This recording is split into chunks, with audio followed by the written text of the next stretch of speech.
मेरे प्यारे विद्यार्थियों और उन सभी लोगों को जो इस वीडियो को देख रहे हैं, मेरी तरफ से नमस्कार। ये टाइम स्पीड डिस्टेंस की 50वीं क्लास है और टाइम स्पीड डिस्टेंस की इस 50वीं क्लास में हम लोग डिस्कस करने वाले हैं बोट एंड स्ट्रीम से रिलेटेड क्वेश्चन। और ये बोट एंड स्ट्रीम पर बेस्ड क्वेश्चन जो टाइम स्पीड डिस्टेंस में हम लोग पढ़ रहे हैं, ये बोट एंड स्ट्रीम पर 6th वीडियो है। और इस वीडियो में जो क्वेश्चन पढ़ने वाले हैं, जो क्वेश्चन करने वाले हैं, जो क्वेश्चन डिस्कस करने वाले हैं, जिस क्वेश्चन के बारे में तरीका सीखने वाले हैं, वो क्वेश्चन आपके स्क्रीन पर एक तरीके का दिख रहा है। इस तरीके के 2-3 क्वेश्चन करेंगे और एक और तरीके का क्वेश्चन होगा, यानी कुल मिला के 2 तरीके के 2 अलग टाइप के क्वेश्चन करेंगे, जिसमें कुल मिला के 5 क्वेश्चन करने वाले हैं। तो चलिए स्टार्ट करते हैं, क्वेश्चन वाइज ही आगे बढ़ते हैं। बेसिक चीजें तो हम पढ़ते आ रहे हैं, जो भी पीछे की क्लास में हम लोगों ने पढ़ा है उससे रिलेट अगर होगा तो ठीक है, अदरवाइज जो भी आपने बेसिक पढ़ा हुआ है बचपन से अब तक उसका कुछ यूज होगा तो उसको यूज करके हम लोग आंसर निकालेंगे। थोड़ा सा अपने दिमाग का यूज करेंगे तो हमें ज्यादा फॉर्मूले की तरफ भागना नहीं पड़ेगा। तो चलिए आज की क्लास का जो पहला क्वेश्चन है उस क्वेश्चन को करते हुए आगे की तरफ बढ़ते हैं।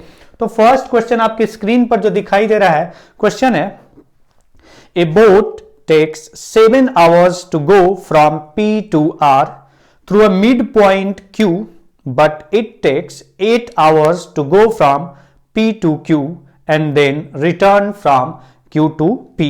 How long it would take to go from R to P?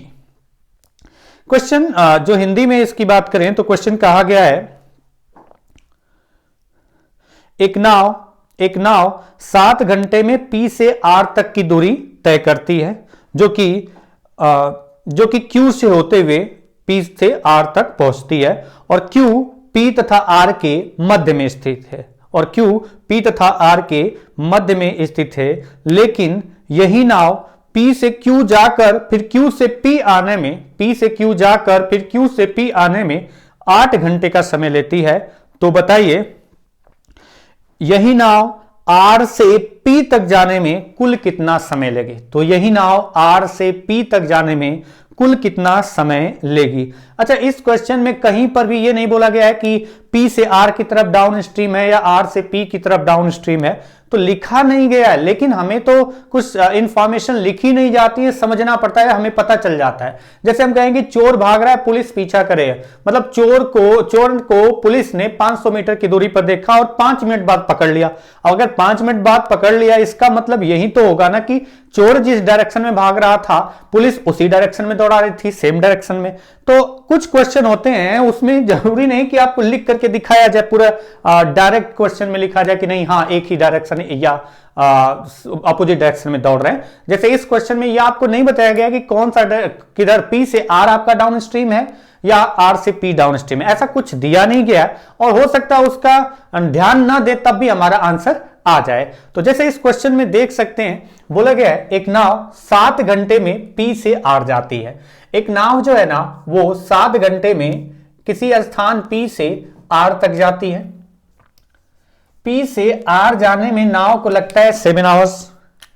P से R तक जाने में नाव को जो लगता है वो कितना लगता है? बोला गया 7 hours लगता है। 7 hours में एक नाव P से R तक का डिस्टेंस तय करती है। दूसरा पॉइंट इसमें यह भी बोला गया है कि Q जो पॉइंट है वो मिड पॉइंट है। Q मिड पॉइंट है। मिड पॉइंट का मतलब Q से P का जितना डिस्टेंस होगा, जितना दूरी होगा, उतना ही Q से R तक का भी दूरी होगा। मिड पॉइंट है, आपको लिखा गया, बिटवीन नहीं बोला गया है। मिड पॉइंट मध्य में, यानी P से Q के बीच का जो डिस्टेंस है वही डिस्टेंस Q से R के बीच का है। तो अब अगला पॉइंट यह है कि अगर वही नाव P से Q जाती और फिर Q से P आती तो उसे कुल कितना समय लगता? तो इंफॉर्मेशन के अकॉर्डिंग दिया गया जो है इंफॉर्मेशन वो 7 घंटे लगता। यानी नाव अगर जाती P से Q और फिर Q से रिटर्न होकर के P पर आती, अगर वो नाव P से Q जाती, Q तक जाती और Q से फिर रिटर्न होकर के P तक आती, तो उस नाव को टोटल कितना लग रहा है? तो बताया गया 8 hours लग रहा है। उस नाव को कुल 8 घंटे लग रहे हैं। कब? जब वो नाव P से Q जाती है और Q से तुरंत रिटर्न होकर के P पर आती है तो उसे 8 घंटे लगते हैं, जबकि P से R तक की दूरी वो 7 घंटे में तय करती है और Q मध्य में स्थित है। अब बोला जा रहा है तो बताओ कि जो नाव है वो अगर R से चल करके P तक आए, अगर वो नाव R से चल करके P तक आए तो कितना टाइम लगेगा, ये क्वेश्चन में आपसे फाइंड करने के लिए बोला गया है। आपको ज्ञात क्या करना है कि अगर वही नाव R से P तक का दूरी तय करे तो कितने समय में तय करेगी। अच्छा, यहां पर डाउन स्ट्रीम अप स्ट्रीम की बात नहीं की गई है। अगर आप समझना चाहते हैं कि डाउन स्ट्रीम में R से P है या अप स्ट्रीम में, तो वो आप पता कर सकते हैं, पता चल भी जाएगा, लेकिन उसकी आवश्यकता ही नहीं है। अब सिंपल सा लॉजिक है, समझिए इस पॉइंट को। कोई फॉर्मूला यूज करने की बात नहीं कर रहे हैं हम यहां पर कर रहे हैं बेसिक कॉन्सेप्ट यूज करने की, बेसिक अपनी समझ को यूज करते हुए इस क्वेश्चन का आंसर निकालने की बात कर रहे हैं। आप देख सकते हैं Q मिड पॉइंट है, ये P से R तक का डिस्टेंस 7 घंटे में तय करती है। अच्छा, सेम डायरेक्शन में जा रही है। अगर वो डाउन स्ट्रीम में जा रही होगी तो P से R पूरा डाउन स्ट्रीम में गई है, यानी स्पीड आपका स्ट्रीम पर तो कोई इफेक्ट नहीं पड़ेगा ना। मतलब स्ट्रीम अगर वो डाउन स्ट्रीम में जा रही है तो डाउन स्ट्रीम की जो स्पीड होगी उसी स्पीड से 7 घंटे चलिए। अगर अप स्ट्रीम में जा रही होगी तो उसी अप स्ट्रीम की स्पीड से 7 घंटे चलिए। अब आपको एक बेसिक पॉइंट समझना है कि P से R तक का डिस्टेंस जो कवर किया गया है वो तो उस केस में उसकी स्पीड पूरे जर्नी के दौरान P से R तक जाने में सेम स्पीड रही होगी। अगर 7 घंटे में टोटल डिस्टेंस कवर किया है, Q मिड पॉइंट है। अगर Q मिड पॉइंट है इसका मतलब 7 घंटा टोटल है और Q मिड पॉइंट है तो आधा डिस्टेंस इधर है, आधा डिस्टेंस इधर है, दोनों तरफ हाफ हाफ डिस्टेंस है। यानी टोटल 7 आवर्स में हम कह सकते हैं 3.5 आवर्स इधर लगा होगा और 3.5 आवर्स इधर लगा होगा। यानी Q से R का डिस्टेंस 3.5 आवर्स में कवर किया होगा और P से Q तक का डिस्टेंस भी 3.5 आवर्स में कवर किया होगा। कब? जब वो P से R की तरफ जा रही है। पॉइंट ध्यान रखना, P से R की तरफ जाएगी तो वो P से Q तक का डिस्टेंस 3.5 आवर्स में। हम ये नहीं कह सकते कि Q से P आएगी तब भी 3.5 आवर्स, क्योंकि डायरेक्शन देखिए, इधर जा रही है तो पता नहीं डाउन स्ट्रीम, अगर इधर जाने पर डाउन स्ट्रीम होगी तो इधर अप स्ट्रीम होगी, और अगर इधर जाने पर अप स्ट्रीम होगी तो इधर डाउन स्ट्रीम होगी। ये आपका अलग अलग टाइम आएगा सेम डिस्टेंस के लिए। अगर ये इधर डिस्टेंस कवर करती है और ये डिस्टेंस कवर करती है तो इधर P से R और ये R से P की तरफ जा रही है, तो इन दोनों के लिए जो टाइम लगेगा, डिस्टेंस सेम है लेकिन टाइम जो लगेगा वो अलग अलग लगेगा, क्योंकि कोई एक अप स्ट्रीम में होगा, दूसरा डाउन स्ट्रीम में होगा। अच्छा, अगर ये P से R की तरफ, मतलब अगर डाउन स्ट्रीम होगा तो यहां भी डाउन स्ट्रीम है, तो अगर P से Q तक 3.5 आवर्स लगा है तो यहां पर भी कितना लगा होगा? तो हम कह सकते हैं P से Q तक जाने में, जाते वक्त P से Q तक उसको कितना लगा होगा? 3.5 आवर्स। P से Q तक जाते वक्त उसे कितना टाइम लगा होगा? तो 3.5 आवर्स। इधर आगे और जाता तो 3.5 आवर्स और लगता, और टोटल बताया गया P से Q जाकर के फिर Q से P आने में टोटल 8 घंटे लगे। P से Q गई है, फिर Q से P आई है वो नाव, तो टोटल 8 घंटे लगे हैं। अगर 8 घंटे में से 3.5 P से Q जाने का था तो Q से P आने का कितना था? तो 8 माइनस 3.5, 8 माइनस 3.5 यानी कितना आने का लगा होगा? 4.5 आवर्स। तो हम कह सकते हैं यहां पर कि Q से P आने में कितना लगा? 4.5 आवर्स। तो हम ये भी तो कह सकते हैं कि अगर Q से P आने में 4.5 आवर्स लगा, मैं कहता हूं, वैसे ही आपको कंफर्म हो गया कि जाते वक्त 3.5 आवर्स, आते वक्त 4.5 आवर्स। टाइम हमेशा सेम डिस्टेंस अगर कवर करना है तो टाइम हमेशा कम किस में लगता है? अप स्ट्रीम में या डाउन स्ट्रीम में? तो डाउन स्ट्रीम में। और अप स्ट्रीम में हमेशा सेम डिस्टेंस कवर करने में डाउन स्ट्रीम के कंपेयर में ज्यादा लगता है। यानी कि अप स्ट्रीम आते वक्त है, डाउन स्ट्रीम जाते वक्त है। इसका कोई मतलब नहीं है, यहां पर कोई लॉजिक यूज करने की जरूरत नहीं है, बस इतना समझना है कि एक तरफ डाउन स्ट्रीम होगा तो एक तरफ अप स्ट्रीम। अब आप यहां से समझ सकते हैं कि जब Q से P आने में 4.5 घंटे लगते हैं तो मैं कह सकता हूं आर से क्यू आने में भी 4.5 आवर्स ही लगे होंगे, क्योंकि डायरेक्शन सेम है। अगर ये अप स्ट्रीम है तो ये भी अप स्ट्रीम होगा, और सेम डिस्टेंस अगर है आपका, देख सकते हैं क्यू से आर का डिस्टेंस वही है जो कि पी से क्यू का। तो अगर इसे 4.5 घंटे में कवर किया गया तो इसे भी 4.5 घंटे में कवर किया गया। टोटल डिस्टेंस कवर करने में कितना टाइम लगा आर से पी आने में, तो आंसर हो जाएगा 9 आवर्स। ये इस क्वेश्चन का आंसर है। एकदम बेसिक कॉन्सेप्ट का यूज करते हुए, बेसिक अपनी समझ का यूज करते हुए ये क्वेश्चन का आंसर आ रहा है, जो कि आंसर आ रहा है 9 आवर्स। अच्छा, अगले क्वेश्चन पे चलते हैं इस तरीके का। तो ये आपकी स्क्रीन पर दिख रहा है क्वेश्चन। अच्छा, अगर लास्ट सेंटेंस देखा जाए, इट टेक्स टू गो, ये है आपका go from C to A, go from C to A, ये पॉइंट ध्यान रखना है। यहां पर ए सी टू ए दिख नहीं रहा होगा।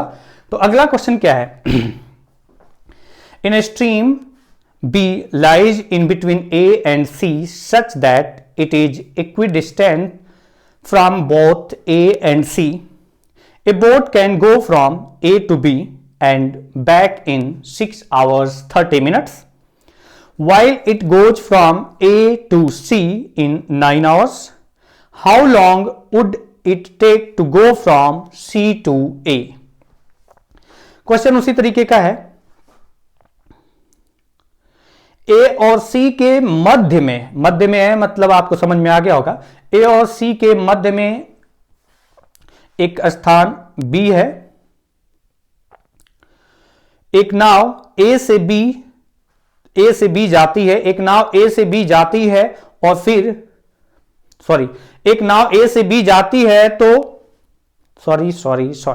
एक नाव A से B जाती है और फिर B से A आती है, तो कुल 6 घंटे 30 मिनट का समय लगता है, जबकि यही नाव A से C तक कुल दूरी 9 घंटे में तय करती है।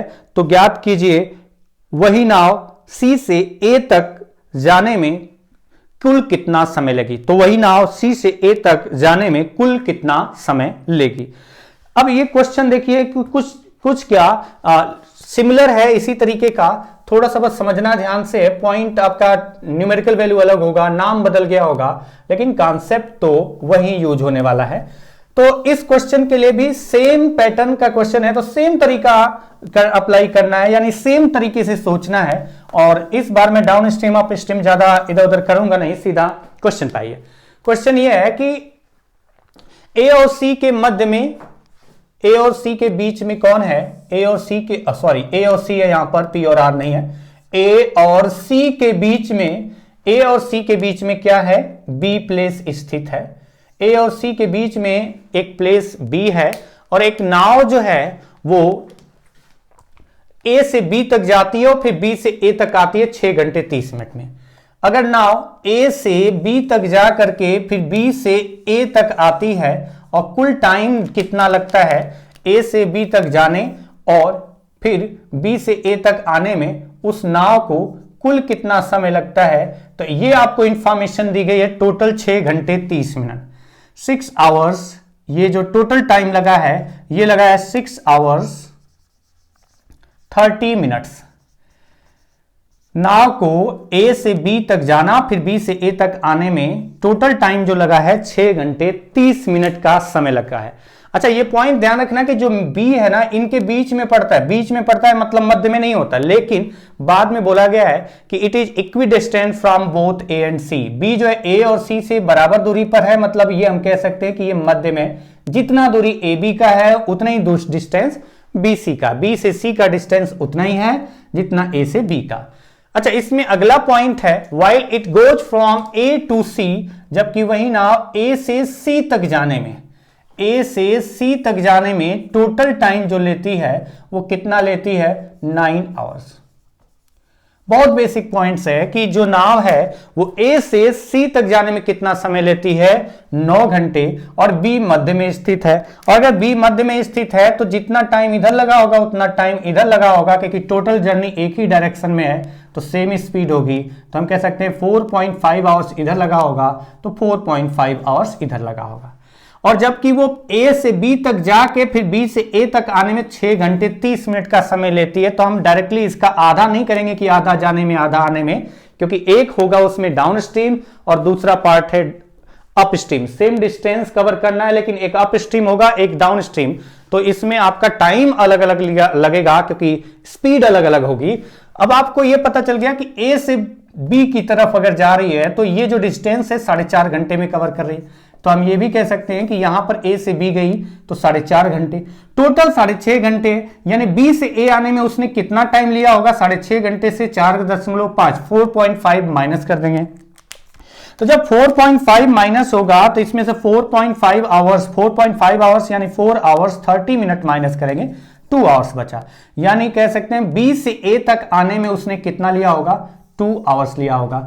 अगर बी से ए तक आने में 2 आवर्स लिया होगा तो यही डिस्टेंस आपका ये भी है, ये भी डिस्टेंस उतना ही है, सी से बी तक का डिस्टेंस उतना ही है जितना कि बी से ए तक का डिस्टेंस, क्योंकि बी मध्य में स्थित है। और अगर बी मध्य में स्थित है तो ये डिस्टेंस बराबर है, और सी से ए आना है तो सी से बी आएगी फिर बी से ए आएगी, तो जितना बी से ए में टाइम लगेगा उतना ही सी से बी में टाइम लगेगा, क्योंकि डिस्टेंस सेम है और स्पीड सेम है।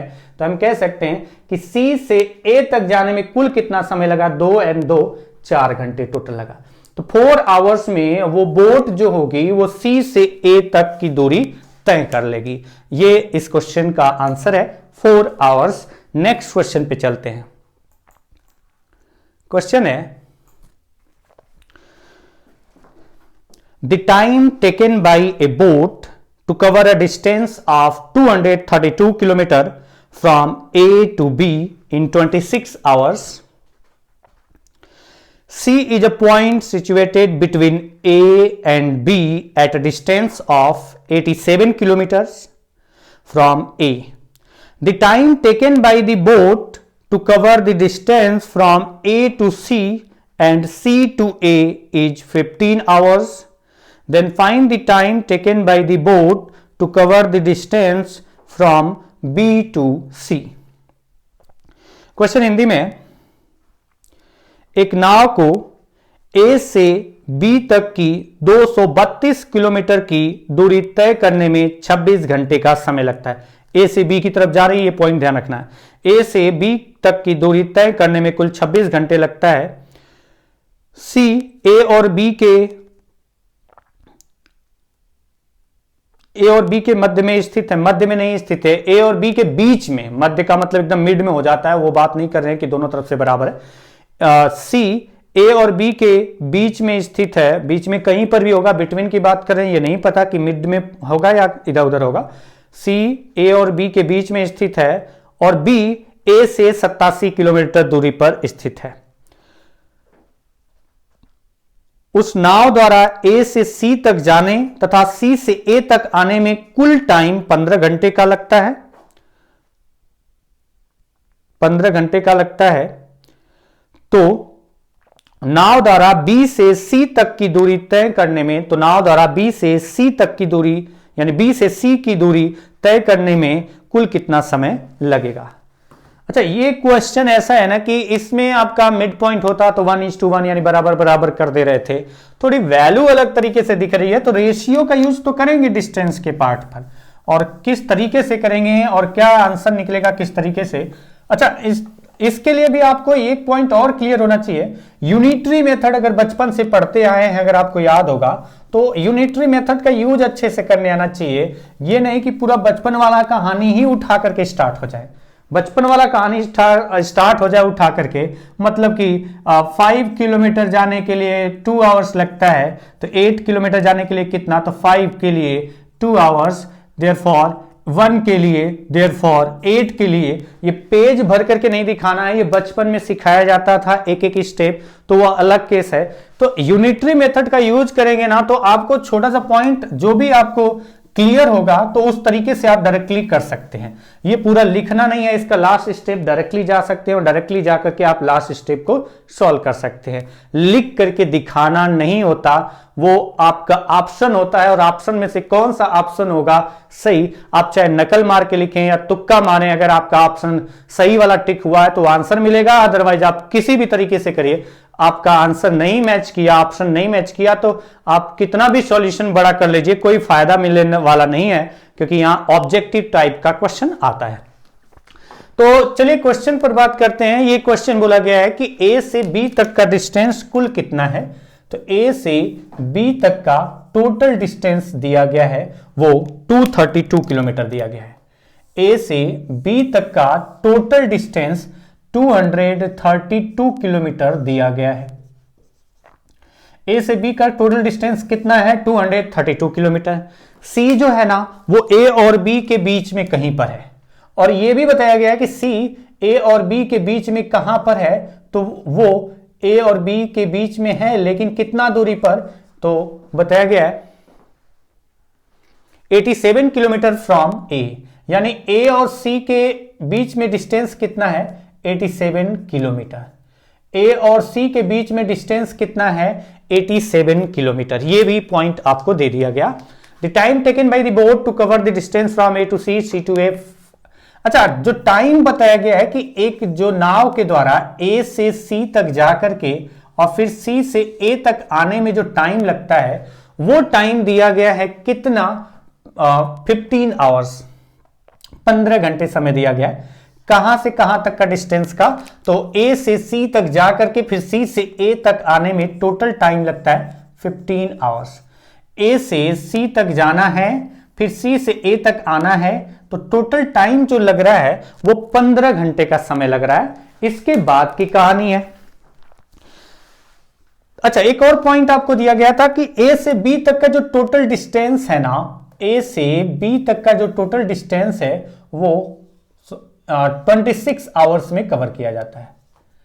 ए से बी तक का जो टोटल डिस्टेंस है वो 26 आवर्स में कवर किया जाता है। कौन से डायरेक्शन में, ये मैंने लिख दिया है। ए से बी मतलब आपको दिखाई दे रहा है, ए से चलेगा बी पहुंचेगा। ए से बी तक का जो 232 किलोमीटर डिस्टेंस है वो 26 घंटे में कवर किया जाता है। और ए से सी तक का जो डिस्टेंस है 87 किलोमीटर है, वो ए से सी जा करके फिर सी से ए आने में 15 घंटे समय लगता है। मैं फिर से रिपीट करूंगा कि 15 घंटे का मतलब ये नहीं कि 7.5 घंटे जाने में और आने में 7.5 घंटे, क्योंकि एक डायरेक्शन होगा अप स्ट्रीम तो दूसरा होगा डाउन स्ट्रीम, और स्पीड अलग अलग है तो टाइम अलग अलग आएगा सेम डिस्टेंस कवर करने में। अच्छा, यहां पर आप थोड़ा सा ध्यान रखिए कि अगर हम बात करें 87 और 232, इसमें रेशियो क्या आ रहा है। अगर आप इसमें रेशियो की बात करें, रेशियो के अकॉर्डिंग समझे, तो आपको पॉइंट क्लियर हो जाएगा कि इसमें रेशियो क्या आ रहा है। अब देखो कि इसमें रेशियो आ रहा है, अगर डिवाइड करें 29 का मल्टीपल है, 29 से कितनी बार जा रहा है, या फिर अगर 3 से डिविजिबल है तो देख लो।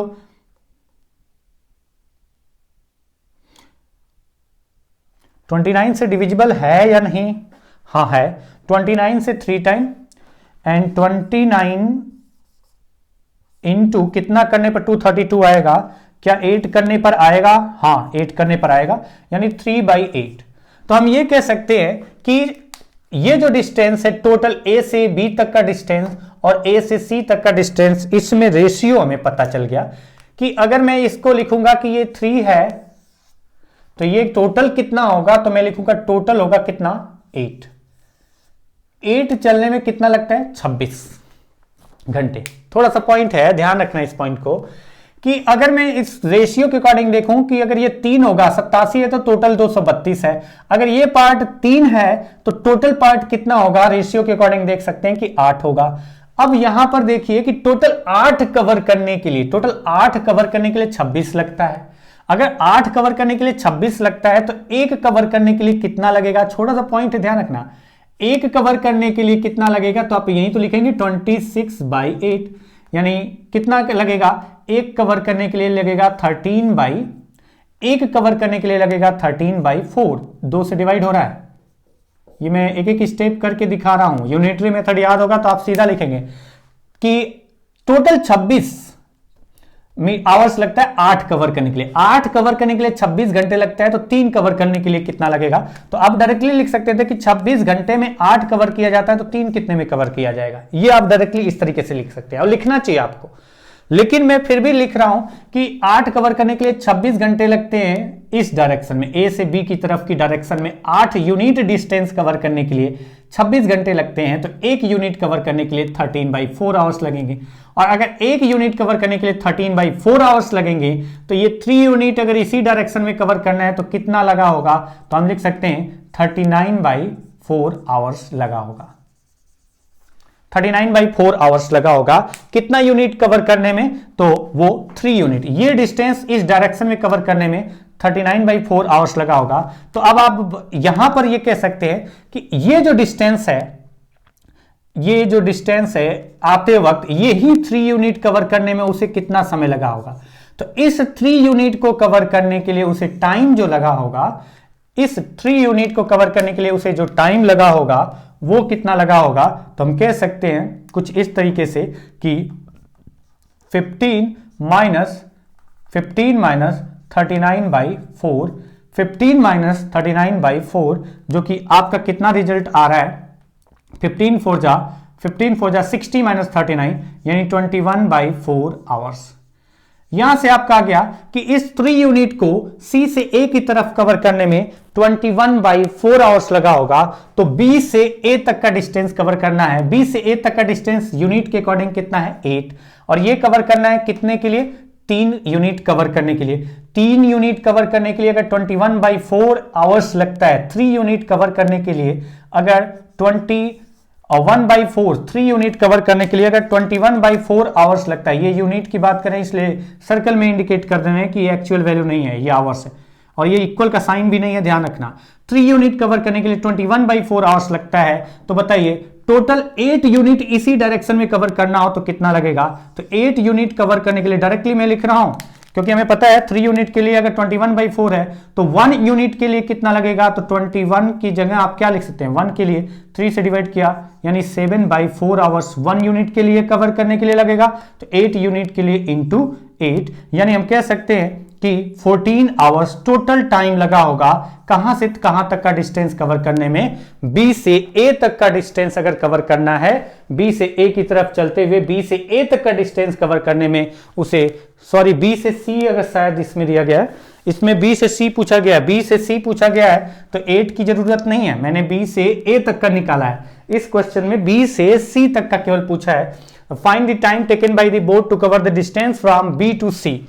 बी से सी तक आना है यानी बी से सी तक आना है तो कितना आना है 5, और 5 यूनिट अगर आना है तो 8 यूनिट की वैल्यू फाइंड नहीं करेंगे हम।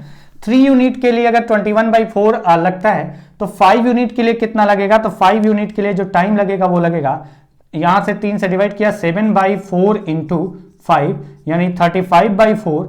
35/4 को हम लिख सकते हैं, अगर मैं इसको डिवाइड करके मिनट आवर्स में कन्वर्ट करूं तो ये लिखा जा सकता है, 4 से डिवाइड करें तो 8 आवर्स 32 बचा 3/4, 3/4 को क्या लिखेंगे, अगर आप थोड़ा सा ध्यान दें तो 3/4 इंटू 60 यानी 45 मिनट।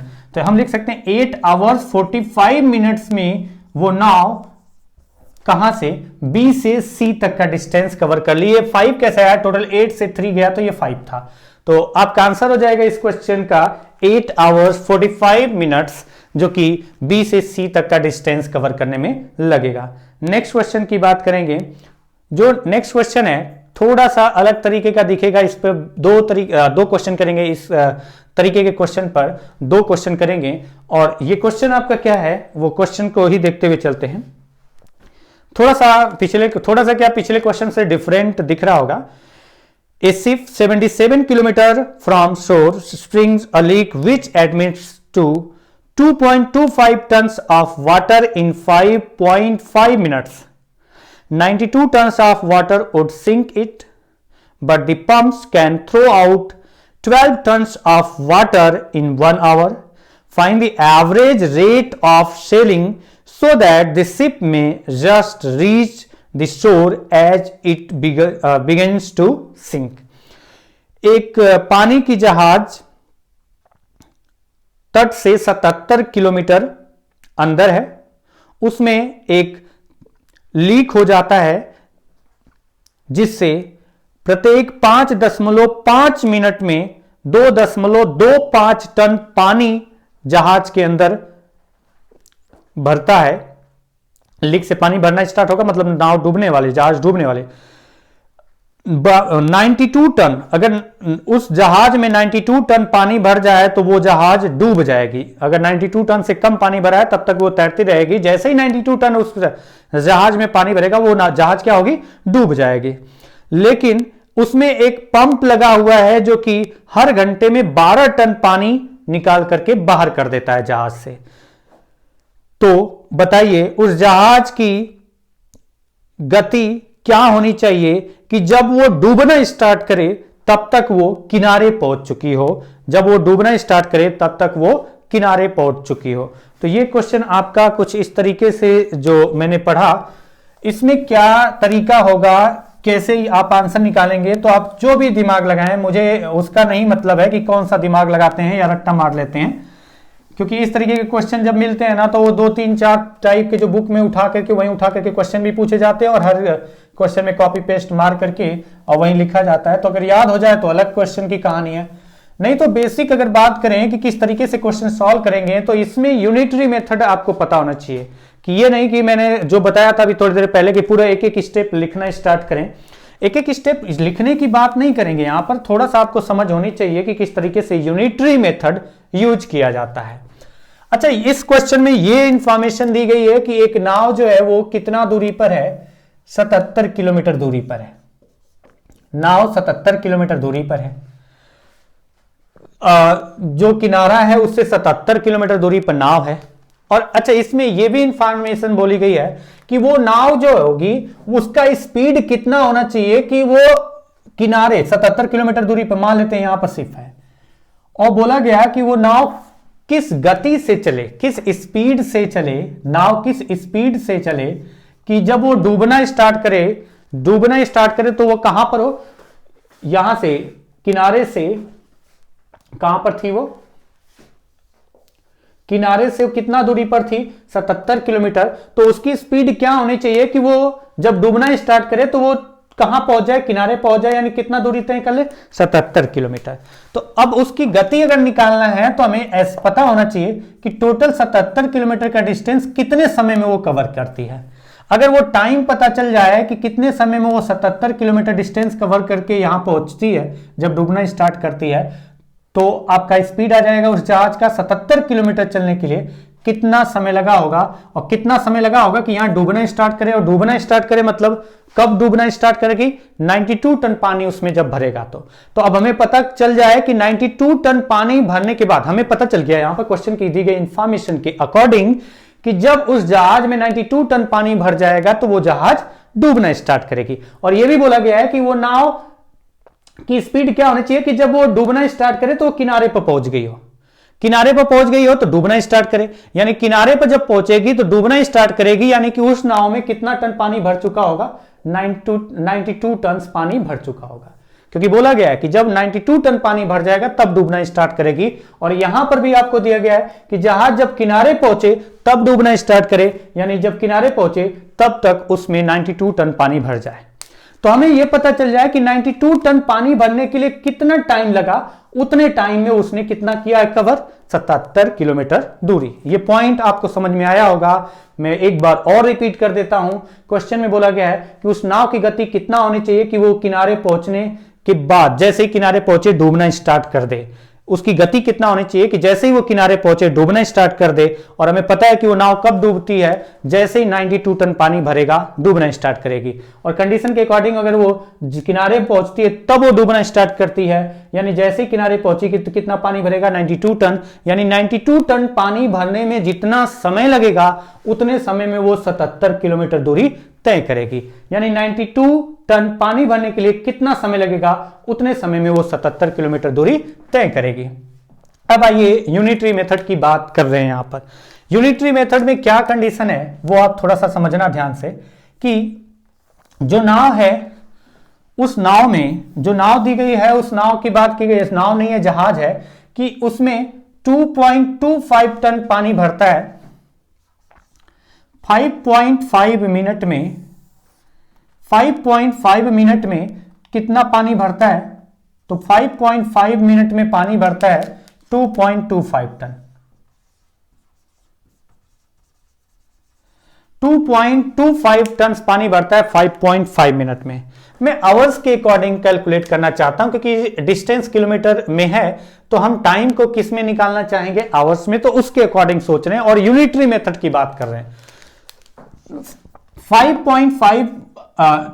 5.5 मिनट में वो 2.25 टन पानी क्या करता है, लीक पानी जहाज के अंदर कर देता है। तो हम कहेंगे कि 60 मिनट का मतलब यहां पर हम कितने की बात कर रहे हैं, 1 आवर्स की। 1 आवर्स की बात कर रहे हैं कि 1 घंटे 60 मिनट में कितना पानी भरेगा उस जहाज में। 1 घंटे आवर्स के अकॉर्डिंग चल रहे हैं, क्योंकि डिस्टेंस किलोमीटर में, टाइम आवर्स में आएगा तो किलोमीटर पर आवर्स आपकी स्पीड आएगी।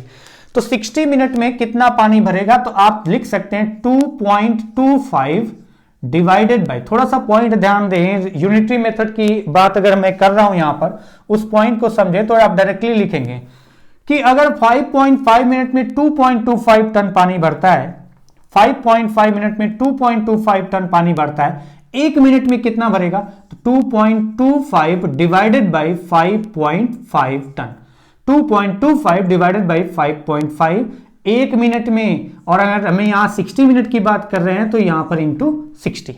अच्छा, अगर यहां पर कैलकुलेट करें तो हम ये कह सकते हैं ये 2 प्लेस पर पॉइंट है तो एक पॉइंट और बढ़ा दो, यानी पॉइंट कैंसिल, और पॉइंट कैंसिल हो गया तो हम यहां पर एक और कैलकुलेशन के बाद आपका आ गया कि 1 आवर्स में कितना पानी भरा, 1 घंटे में पानी जो भरा, 0 कैंसिल, अगर मैं इसको कैंसिल करूं तो 5 से 45 एंड 5 से 11, ये आपका आ गया कि 1 घंटे में कितना पानी भरा, तो 1 घंटे में पानी जो भरा वो 45 इंटू 6 270 अपॉन 11 टन। ये इंटीजर वैल्यू नहीं है, रहने देते हैं इसे। तो हम कह सकते हैं कि 1 घंटे में कितना पानी भरा होगा उस जहाज के अंदर उस लीक से, तो 270 बाई 11 टन। और 1 घंटे में ये पानी भरा है, इसमें लीक की वजह से पानी अंदर आया, इन हुआ, अंदर आया, और आउट कितना हुआ पानी, तो वो आपको दिया गया है कि 1 आवर्स में आउट कितना होता है पंप के थ्रू, तो वो बोला गया 12 टन।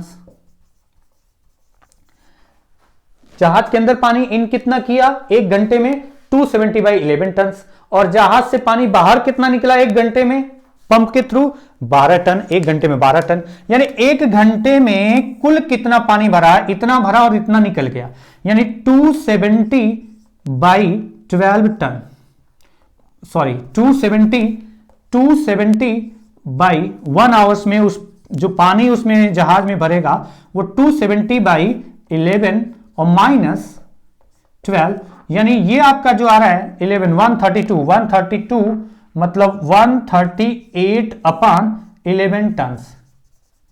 हम कह सकते हैं कि 1 घंटे में उस जहाज के अंदर पानी कितना भरा, 138/11 टन। अच्छा, 92 टन पानी भरेगा तो वो जहाज डूब जाएगा, और 92 टन पानी भरने के लिए जो टाइम लगेगा उतने टाइम में 77 किलोमीटर दूरी तय किया है। तो हमें बस पता चल जाए कि 92 टन पानी भरने के लिए कितना समय लगा है, तो हम डायरेक्टली उस टाइम से डिवाइड कर देंगे, स्पीड आ जाएगा।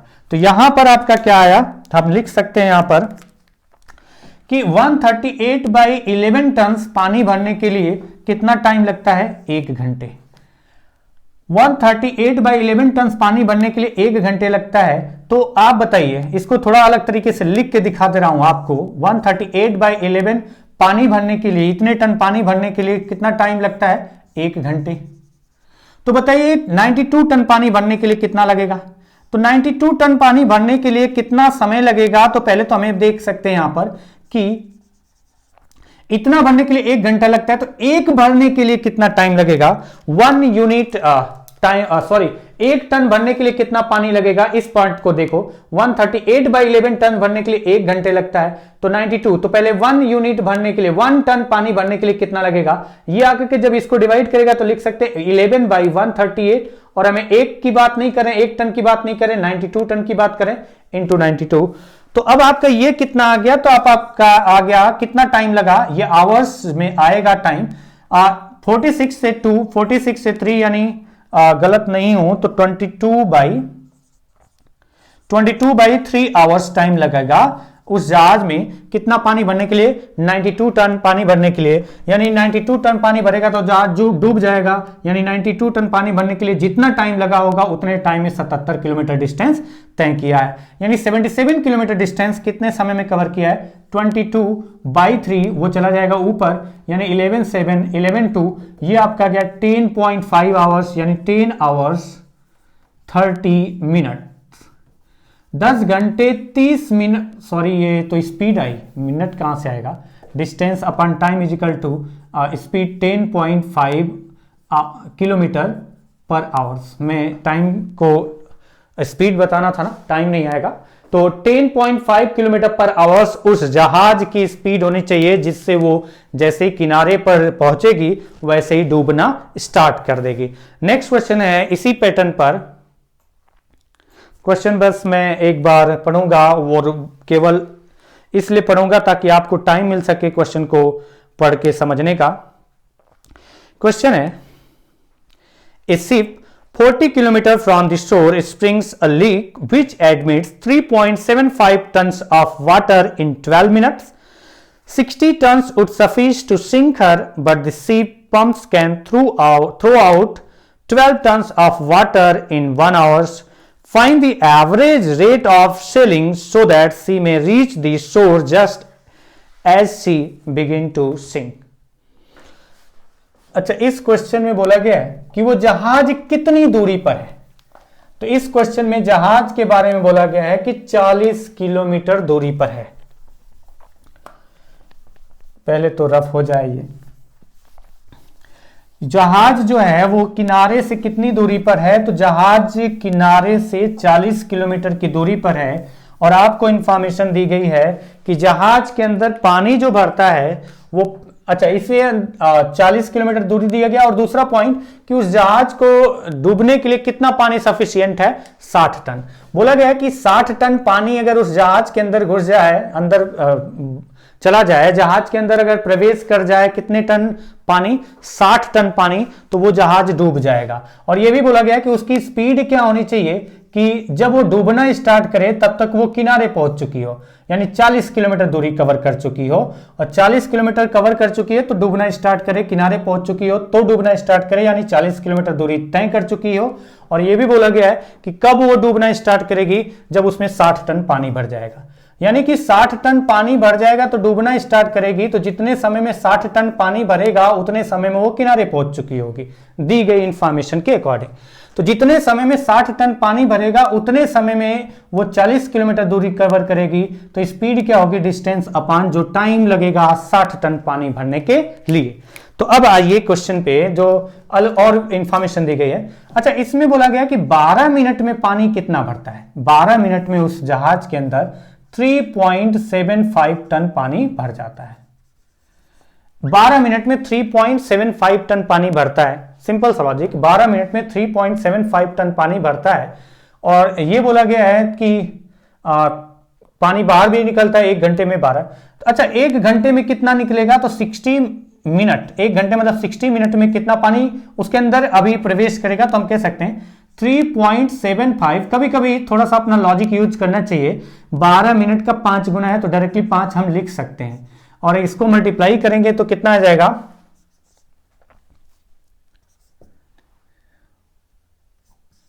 18.75, 18.75। अगर मेरी कैलकुलेशन सही है तो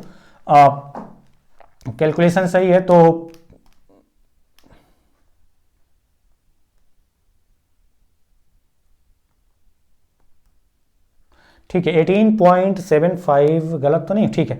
18.75 टन पानी जो होगा उस जहाज के अंदर एंटर कर जाएगा कितने मिनट में, 60 मिनट में। अच्छा, दूसरा पॉइंट यह है कि 1 घंटे में उस जहाज से कितना पानी बाहर निकलता है। तो 1 घंटे में, यहां पर भी 1 आवर्स की बात करें, 1 आवर, और 1 आवर में पानी जो होगा उस जहाज से इतना टन क्या होगा, पानी इन होगा, अंदर जाएगा उस जहाज के। और 1 घंटे में पानी 12 टन पंप के थ्रू क्या होगा, आउट होगा। अच्छा, 1 घंटे में 12 टन पानी आउट हुआ और 1 घंटे में 18.75 टन पानी जहाज के अंदर गया। यानी 1 घंटे में कुल कितना पानी जहाज के अंदर भर गया, इस पूरी कंडीशन के अकॉर्डिंग, तो हम कह सकते हैं 1 घंटे में पानी कितना भरा, तो 1 घंटे में पानी भरा 12 माइनस कर दें 18.75 भरा था, उसमें से 12 टन पानी बाहर निकल गया, मतलब 6.75 टन। 6.75 टन पानी, 1 घंटे में 6.75 टन पानी जहाज के अंदर रह जाएगा। हर घंटे में 6.75 टन पानी जहाज के अंदर रहेगा। तो अब हमें पता चल गया कि 6.75 टन पानी जो है वो कितने समय में, वो 1 घंटे में, 1 आवर्स में 6.75 टन पानी जहाज के अंदर रुकेगा, भरता जाएगा हर घंटे में 6.75 टन। और 60 टन पानी जैसे ही भरेगा, जहाज डूब जाएगा, तो 60 टन पानी भरने के लिए कितना टाइम चाहिए, उतने टाइम में वो कितना डिस्टेंस कवर करे, 40 किलोमीटर। तो 60 टन पानी भरने के लिए कितना टाइम चाहिए, 1 टन के लिए कितना चाहिए, 1/6.75, तो 60 टन के लिए कितना चाहिए, इंटू 60। और अगर मैं इसको कैलकुलेट करूं तो पॉइंट हटाया, 2 जीरो बढ़ा लिया, 25 से 27, शायद सही हूं मैं, 25 से 27 बार जाएगा, और 25 से ये कितनी बार जाएगा, 240। यानी लिख सकते हैं कि कितना टाइम लगेगा 60 टन पानी भरने में, तो 240/27, 3 से डिवाइड है 80/9 आवर्स। 80/9 घंटे में उस जहाज के अंदर कितना पानी भर जाएगा, 80/9 घंटे में उस जहाज के अंदर 60 टन पानी भर जाएगा, मतलब वो जहाज डूबना प्रारंभ करेगी, यानी कि वो किनारे पहुंच चुकी होगी। तो बताइए, किनारे पहुंच चुकी होगी तो 60 किलोमीटर डिस्टेंस कवर कर चुकी होगी, कितने समय में, 80/9, मतलब 9 चला जाएगा ऊपर, तो हम कह सकते हैं कितना स्पीड आएगा, 4.5 किलोमीटर पर आवर्स। यानी उस जहाज की औसत स्पीड कितनी होनी चाहिए कि वो डूबना प्रारंभ करे, तब तक वो किनारे पहुंच चुकी हो, तो आंसर होगा 4.5 किलोमीटर पर आवर्स। तो आज की क्लास का यह लास्ट क्वेश्चन था। मिलते हैं अगली क्लास में, तब तक के लिए नमस्कार।